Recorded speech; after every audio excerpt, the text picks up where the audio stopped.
Chào mừng các bạn đang quay trở lại với chuyện nhật ký của Tom. Chào mọi người, hôm nay Tom sẽ dẫn các bạn khám phá một hành trình đầy thú vị đến với thành phố Malang nằm ở Đông Java, Indonesia. Đây là một điểm đến không quá nổi tiếng như Bali, nhưng chắc chắn sẽ mang lại cho các bạn những trải nghiệm tuyệt vời và chân thật về cuộc sống của người dân Malang.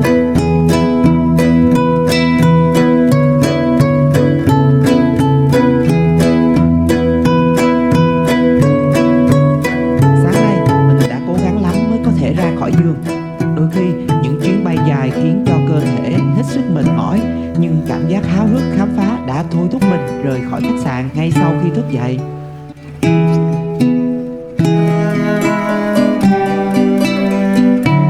Dù trời còn se lạnh, không khí trong lành và chút sương sớm phảng phất đã khiến mọi thứ trở nên tươi mới và tràn đầy sức sống. Đi bộ trên những con đường còn đang say ngủ, mình không khỏi ấn tượng bởi những bức tranh đầy màu sắc trên tường. Dường như nơi đây, nghệ thuật là một phần không thể thiếu trong cuộc sống thường nhật của người dân. Mỗi bức tranh, mỗi họa tiết đều mang một thông điệp riêng, tô điểm cho bức tranh cuộc sống ở Malang thêm rực rỡ.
Malang không phải là thành phố đầu tiên mình nghĩ tới khi lựa chọn điểm đến ở Indonesia.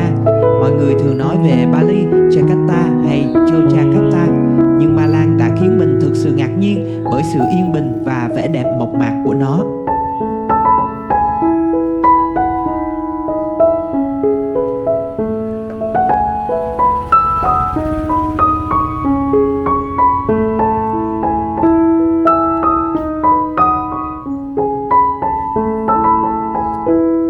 Trong chuyến bay từ Sài Gòn đến Kuala Lumpur, những đám mây trắng như trôi lững lờ trên bầu trời xanh thẳm đã gợi lên trong mình những cảm xúc thật khó tả. Cảnh sắc Việt Nam nhìn từ trên cao thật đẹp, và đôi khi chỉ khi sắp rời xa những nơi mình từng gắn bó, chúng ta mới nhận ra những vẻ đẹp kỳ vĩ của nó.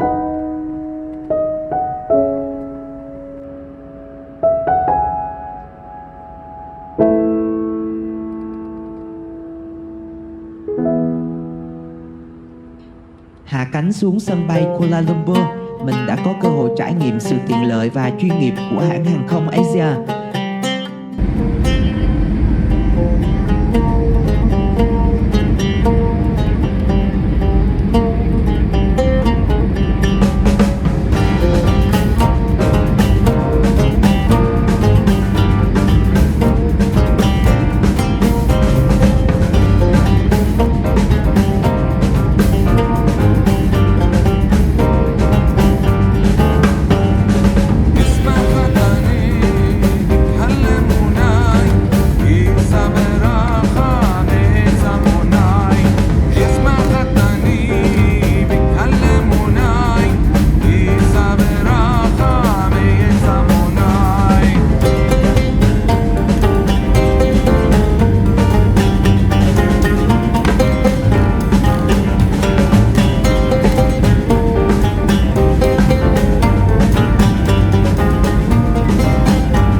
giờ ăn trưa, mình tranh thủ nạp năng lượng với một dĩa cơm gà trước khi tiếp tục hành trình đến Surabaya.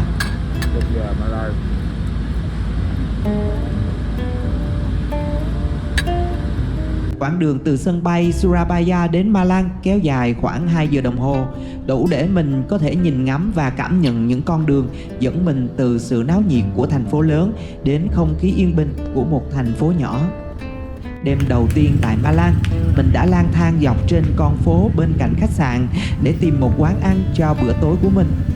Tại tiệm Fediqua, mình đã may mắn có được một bữa ăn đơn giản nhưng cũng đủ để thỏa mãn cái bụng đói đang kêu gào của mình.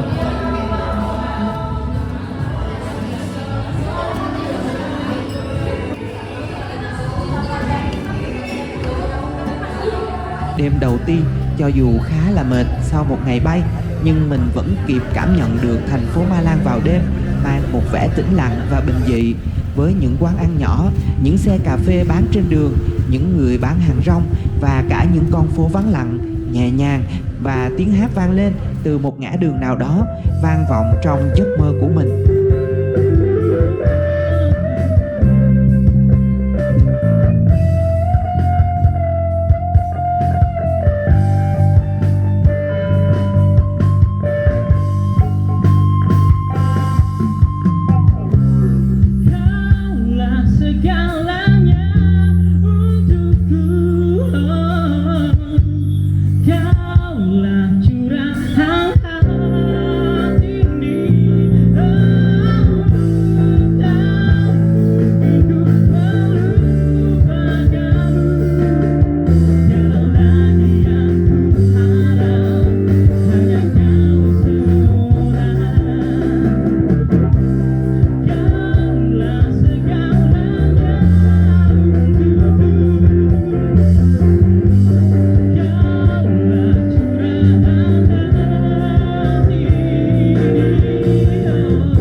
Bây giờ thì chúng ta hãy bắt đầu một ngày mới trong hành trình khám phá thành phố Malang. Cùng mình dạo bước vào ngôi làng di sản Khancho Tang An, một nơi mà mình tình cờ khám phá được vào sáng nay. Thực tiếc là ngôi làng di sản này chưa được nhắc đến nhiều trong các tài liệu du lịch, nhưng lại mang một nét đẹp quyến rũ hết sức đặc biệt. Bước qua cánh cổng vào làng, mình cảm nhận được sự bình yên và gần gũi. Những chiếc xe bán đồ ăn sáng cũng đã dọn hàng xong xuôi. Những cô bán hàng chào mình với nụ cười niềm nở, cực kỳ thân thiện là những ấn tượng đẹp đẽ đầu tiên ngay khi mình bước vào làng. Khung cảnh nơi đây cứ trải ra trước mắt như đưa mình trở về với quá khứ, với những căn nhà gỗ cổ kính, những con hẻm nhỏ hẹp và những người dân bình dị với nụ cười thân thiện lúc nào cũng chực sẵn trên môi.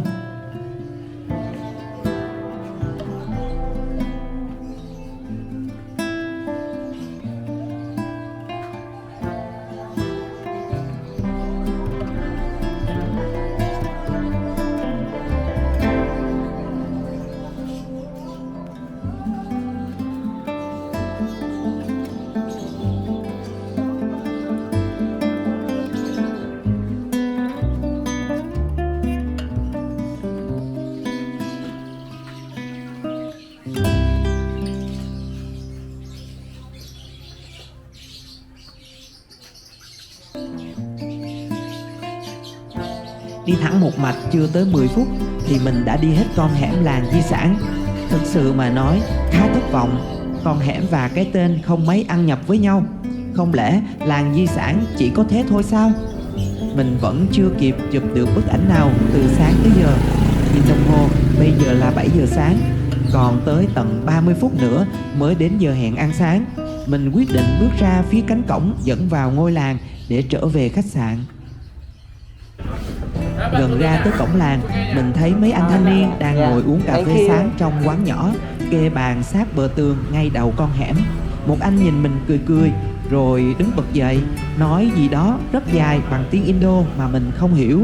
Tuy nhiên, với sự nhiệt tình trong ánh mắt, bằng cái sự thấu hiểu qua ngôn ngữ cơ thể của anh, mình đoán được ý anh muốn nói là hãy đến con hẻm ở bên nhà thờ rồi đi tiếp vào trong đó.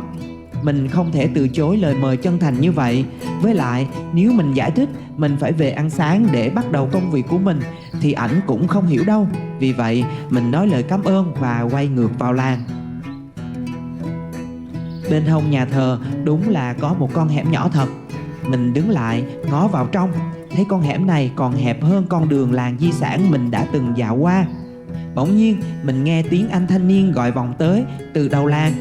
Ảnh vẫy vẫy tay ra hiệu mình cứ đi tiếp đi. Mình đi thêm vài bước, vừa qua khỏi mặt tiền của nhà thờ, mình lại thấy một con hẻm khác giáp với bờ tường của nhà thờ. Con hẻm này rộng hơn một chút. Ngay từ đầu hẻm, mình thấy một không gian mở ra với những tiệm cà phê nhỏ, những quán ăn sáng đơn sơ nhưng ấm cúng, và đặc biệt là sự bình yên toát lên từ mọi góc phố. Nghe tiếng vỗ tay từ người thanh niên và những người khác đứng dõi theo mình từ đầu hẻm. Mình đoán là họ đang cổ vũ cho sự khám phá này. Good job chàng trai, mình tự nhủ trong lòng, rồi quay lại vẫy tay cảm ơn trước khi bước hẳn vào con hẻm. Lại thêm một đoạn đi ngắn nữa, mình bắt đầu thấy những điều mà mình đã không ngờ tới. Những bức tường sơn vẽ đầy màu sắc, một lối đi khác với những ngôi nhà nhỏ xinh xắn, những chậu hoa treo đầy sức sống, và những người chủ nhà nở nụ cười chào mình. Mình dừng lại, ngắm nhìn xung quanh, bắt đầu chụp vài tấm hình để ghi lại khoảnh khắc. Một cảm giác bình yên và thư thái tràn ngập, khác hẳn với sự vội vàng và thất vọng lúc ban đầu. Chính lúc này mình nhận ra rằng đôi khi nếu chỉ lướt qua một điều gì đó, ta sẽ không có cơ hội tìm thấy những vẻ đẹp thực sự của nó. Chỉ cần ta chậm lại, dành thêm một chút thời gian cho nó, thì ta sẽ hiểu nó hơn, yêu nó hơn. Và nếu mình không quay lại ngôi làng theo lời hướng dẫn của anh thanh niên kia, có lẽ mình sẽ không có cơ hội để thấy những vẻ đẹp này, và sẽ không có câu chuyện mang đến cho các bạn trong ngày hôm nay. Đi sâu hơn vào làng, mình bắt gặp một con hẻm nhỏ lát đá được trang trí bằng những họa tiết batik truyền thống. Batik được biết như là nghệ thuật dệt vải nổi tiếng của người Ba Lan, và mỗi bước chân đi như dẫn dắt mình vào một thế giới nghệ thuật đầy mê hoặc. Những quán cà phê mộc mạc nằm rải rác trong làng, nơi mà mình ước gì có thể được ngồi xuống ngay, thưởng thức một tách cà phê và nhìn ngắm cuộc sống chậm rãi trôi qua. Ở đây, mọi thứ dường như được giữ lại trong thời gian, không vội vã, không ồn ào, mà chỉ là những giây phút lắng động. Một điều đặc biệt mà mình tìm thấy ở Kancho Tangan là sự kết hợp giữa con người với di sản văn hóa. Mình đã có dịp trò chuyện với một người đàn ông lớn tuổi. Ông mời mình vào nhà, cho mình xem những bức ảnh đen trắng cũ kỹ ghi lại những khoảnh khắc của ngôi làng và thành phố Malang từ thời xa xưa. Dù mình không hiểu hết những gì ông nói, nhưng mình cảm nhận được sự chân thành, tình yêu và niềm tự hào của ông về lịch sử của ngôi làng.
tại đây khá phong phú với nhiều món ăn truyền thống Indonesia, nhưng mình vẫn chọn những món ăn quen thuộc để bắt đầu ngày mới. Đặc biệt, mình ấn tượng nhất với cà phê ở đây, một hương vị đặc trưng của Indonesia mà khó thể nào quên được.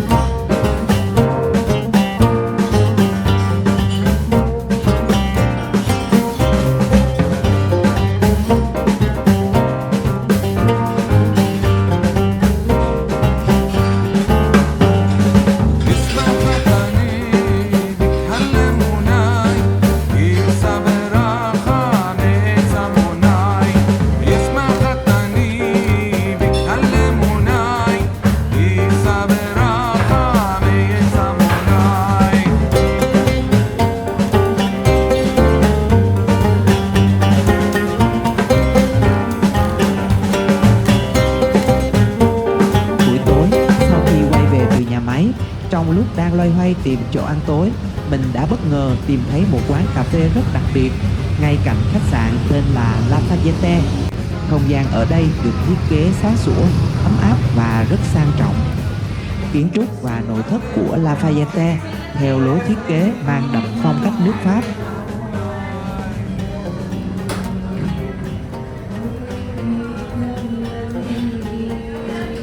Khi bước vào Lafayette, mình đã ngay lập tức bị cuốn hút bởi không gian sang trọng nhưng không kém phần thân thiện. Nội thất được thiết kế tinh tế với những chi tiết cổ điển như đèn chùm pha lê, bàn ghế gỗ sồi, bọc nệm vải và những bức tranh nghệ thuật lớn trang trí trên tường. Không gian quán rộng rãi với ánh sáng dịu nhẹ từ những chiếc đèn chùm tạo nên một bầu không khí đầy thư giãn. Mình đã xém bỏ qua nơi đặc biệt này vì thoạt nhìn từ bên ngoài, mình không nghĩ rằng đây là nơi thích hợp để ăn tối. Qua những ô cửa kính, mình thấy một quầy bar pha chế và chiếc tủ bánh ngay chính diện, trưng đầy những chiếc bánh hấp dẫn đầy màu sắc và không hề giống với bất kỳ nhà hàng Âu nào mà mình từng ghé qua trong các chuyến đi trước đó. Ấn tượng đầu tiên về Lafayette là không gian sạch sẽ, thoáng đãng với ánh sáng dịu dàng, tạo nên một bầu không khí thực sự ấm cúng. Tiếng bước chân nhẹ nhẹ, tiếng trò chuyện râm ran cùng tiếng cầu kinh phát ra từ những chiếc loa nhỏ đặt dọc trên hàng cột. Tất cả hòa vào nhau tạo nên một khung cảnh bình yên đến kỳ lạ.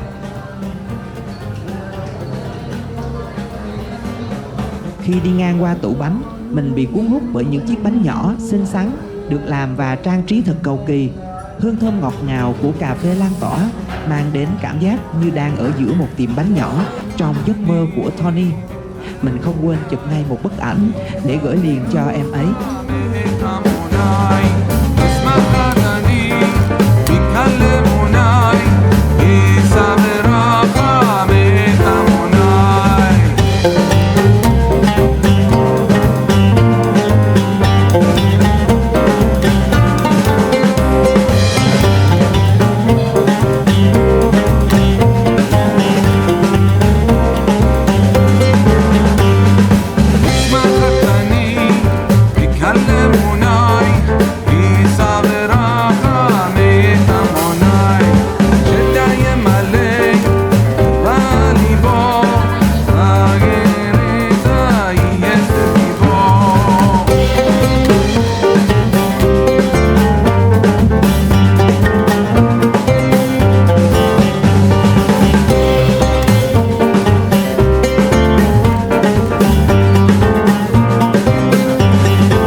Thực sự để lại ấn tượng sâu sắc. Mình cảm nhận ngay nét đặc trưng của ẩm thực Pháp từ những món ăn đầu tiên. Món bò beefsteak sốt tiêu xanh đã hoàn toàn chinh phục mình với cách áp chảo vừa chín tới. Thịt vẫn còn giữ độ ngọt tươi, tự nhiên, thấm đậm hương vị. Món beefsteak thì được chế biến công phu, miếng bò mềm thơm, tươi ngọt như tan chảy ngay trong miệng. Nhưng có lẽ ấn tượng nhất là món tráng miệng, một món chè truyền thống cân bằng hoàn hảo giữa hương vị béo thơm và ngọt ngào. Cảm giác tìm được một quán ăn hoàn hảo tại một nơi xa lạ thực sự rất tuyệt vời.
thực sự gây ấn tượng với mình.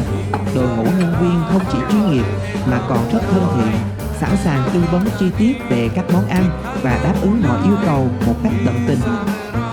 Sự tinh tế và chu đáo trong cách phục vụ tại đây, kết hợp với chất lượng ẩm thực đỉnh cao và không gian ấm cúng, đã biến Lafayette thành một địa điểm không chỉ để thưởng thức món ngon mà còn để mình đắm chìm trong văn hóa Pháp giữa lòng Ma Lan.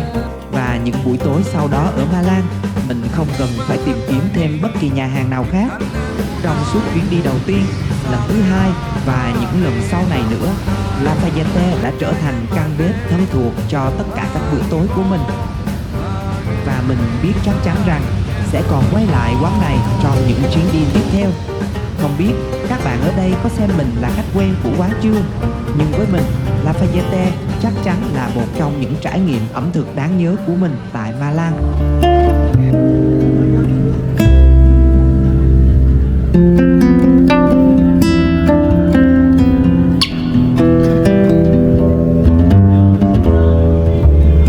Ngay sau bữa tối, mình vẫn còn hứng thú tiếp tục khám phá Ma Lan về đêm. Còn phố nhỏ Ma Lan về đêm thật khác lạ, với những ban nhạc đường phố chơi những bản nhạc pop và những điệu nhạc truyền thống. Mọi người nhảy múa vui vẻ theo điệu nhạc. Mình không thể cưỡng lại việc quay trở lại làng di sản Canjo Tàng An, nơi mà mình đã có những cảm xúc vỡ òa vào ban sáng. Ma Lan vào đêm như khoác lên mình một chiếc áo khác hẳn, một vẻ đẹp đầy sức sống và quyến rũ. Những con đường lớn nhỏ đều được chiếu sáng bởi ánh đèn vàng ấm áp, trải dài dưới bầu trời đêm trong trẻo, chỉ còn lại vài ánh sao thưa thớt. Dọc hai bên vỉa hè, những chiếc xe bán hàng bắt đầu nhộn nhịp, những quầy hàng di động với ánh đèn neon rực rỡ bày biện những món ăn vặt của Indonesia như satay, nasi goreng và những xiên thịt nướng thơm lừng. Những người bán hàng cười nói chào mời khách bằng chất giọng đầy thân thiện, tạo nên một bầu không khí đậm chất địa phương. Hương thơm của các món ăn bốc lên theo làn khói tỏa, hòa quyện vào không khí, kích thích mọi giác quan của người qua đường. Ngay trên vỉa hè, người dân địa phương và du khách tụ tập thành từng nhóm, ngồi bệt trên những chiếc chiếu, tấm thảm nhỏ trên mặt đất. Họ quay quần bên nhau, tay cầm những ly cà phê đen đậm đà, ly chocolate ngọt ngào hay ly sữa nóng thơm nồng. Những ly đồ uống bốc khói nghi ngút, xua tan cái lạnh se se của đêm Ma Lan và cả sự xa lạ của những người chưa từng gặp mặt. Tiếng trò chuyện râm ran, tiếng cười vang lên giọt tan, tạo nên một khung cảnh ấm cúng và đầy tính cộng đồng.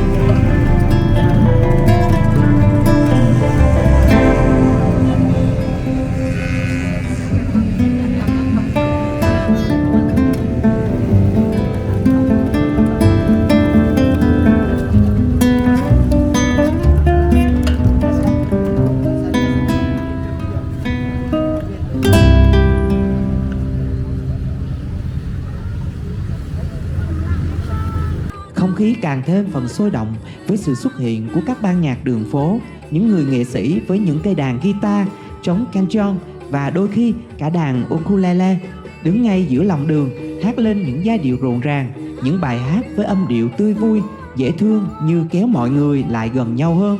Những đôi chân lữ khách Dù mệt mỏi cũng không thể cưỡng lại việc nhún nhảy theo điệu nhạc, miệng khẽ ngân nga theo giai điệu. Một vài người không ngần ngại cầm lấy tay nhau, nhảy múa giữa phố đêm, tạo nên những vòng tròn nhảy múa đầy ngẫu hứng và tự nhiên.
Trong ánh sáng vàng ấm áp của đèn đường và tiếng nhạc rộn ràng, Ma Lan về đêm hiện lên như một bức tranh sống động, nơi con người và cuộc sống hòa quyện, nơi không gian và thời gian dường như tan chảy trong niềm vui giản dị.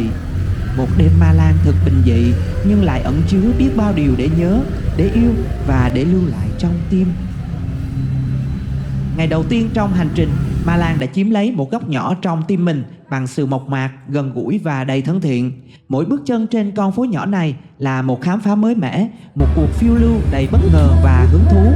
Hành trình ngày đầu tiên ở Ma Lan đã để lại trong mình nhiều kỷ niệm khó quên về ngôi làng di sản Khan Chô Tàng An, và mình vẫn mong được quay trở lại, bước qua chậm hơn để cảm nhận và khám phá thêm nhiều điều hay và kể cho các bạn nghe những câu chuyện thú vị về con người và cuộc sống ở đây. Mình là Tom trong nhật ký hành trình khám phá thành phố Ma Lan. Đừng quên nhấn like video và nhấn theo dõi, đăng ký kênh để đồng hành cùng với mình trong những chuyến đi tiếp theo nha. Xin chào và hẹn gặp lại. Bye bye.